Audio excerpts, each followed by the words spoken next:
How should a Christian respond to Islamic Jihad by Nabeel Qureshi?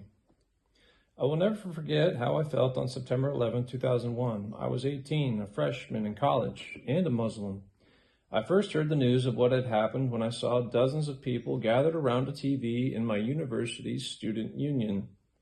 They were watching looped footage in which the World Trade Center was hit by a plane before the towers crumbled, killing thousands.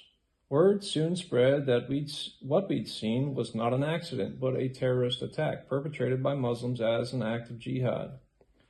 I knew instinctively that people could react angrily, even violently, towards Muslims like me, given what had happened.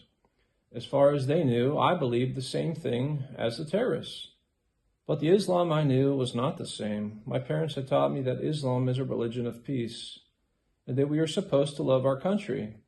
Islam, as I knew it, in fact, was very different from the faith practiced by the terrorists. So I soon wondered, what does Islam really teach? Rather than just continuing to believe what I had been told by my elders and imams, I started investigating Islam. What I learned was that the peaceful Islam on which I was raised did not reflect the Islam Muhammad taught.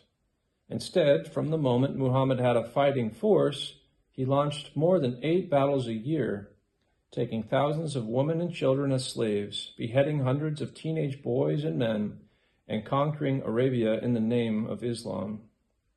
As I would later explain in my book, Answering Jihad, violent jihad is woven into the very fabric of the faith Muhammad taught. Most Muslims, however, do not follow Muhammad in fighting. In fact, very few even know the truth about jihad. I certainly didn't. I had been taught in the mosques that Muhammad only fought defensively and unwillingly.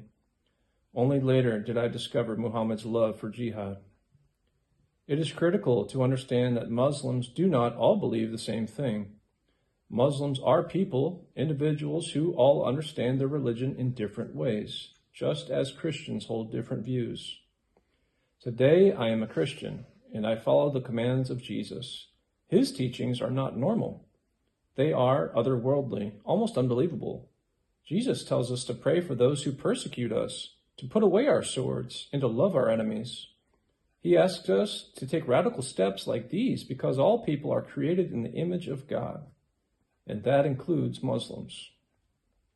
Importantly, while Jesus commands us to love Muslim people, we should not love Islam, the religion they practice. Rather, we must speak the truth about Islam, that in fact is how Christians should respond to Islamic Jihad.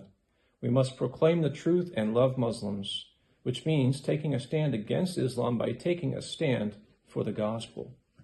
Today, Muslims are coming to Christ at unprecedented rates, and my story is proof of the trend. There have been more conversions from Islam to Christianity in the past 14 years than in the previous 14 centuries. This increase in the ranks of heaven means a decrease in the ranks of Islam. Sharing the gospel is the best answer to Islamist jihad.